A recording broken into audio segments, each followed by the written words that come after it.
عرض سلام خدمت همراهان عزیز. امروز دنیای معرفی دیگه از محصولات فروش گامو، محصول بسیار زیبای گلاک 18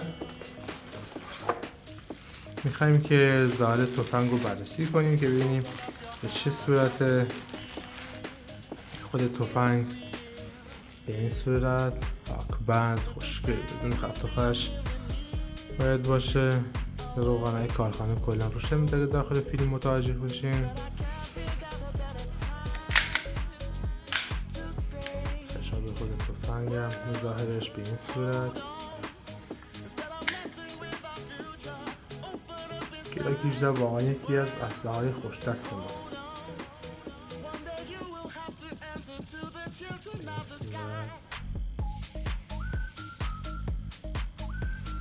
مشاهده میکنید چقدر زیبا روش کار شده.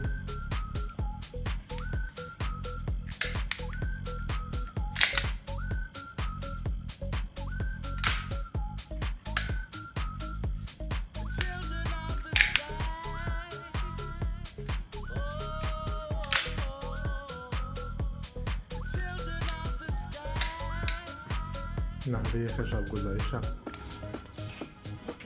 به این صورته که شما اینو با آلن باز میکنین، آلن مخصوص خودش که حالا داخل جعبه هستش.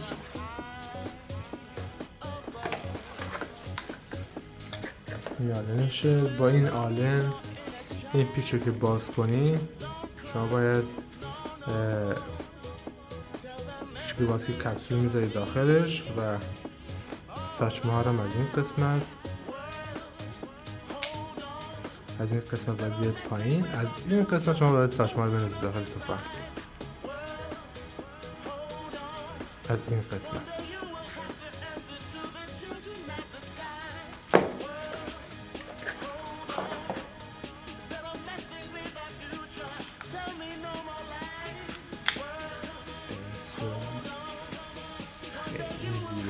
این گلاک 18 و برفای 92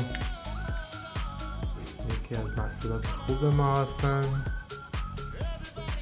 اگر بگم که این دوتا مثلا با هم من داخل یه ویدیوی جداگانه کاملا با هم مقایسه میکنم و ایش از لحاظ کلی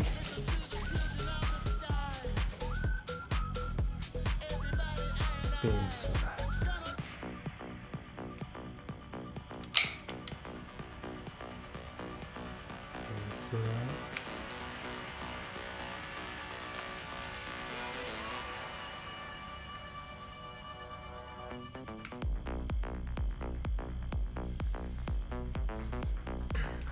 گلاک 18 کالیبرش 4.5 و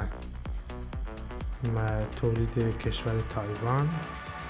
ظاهرش هم به این صورت مشاهده میکنید.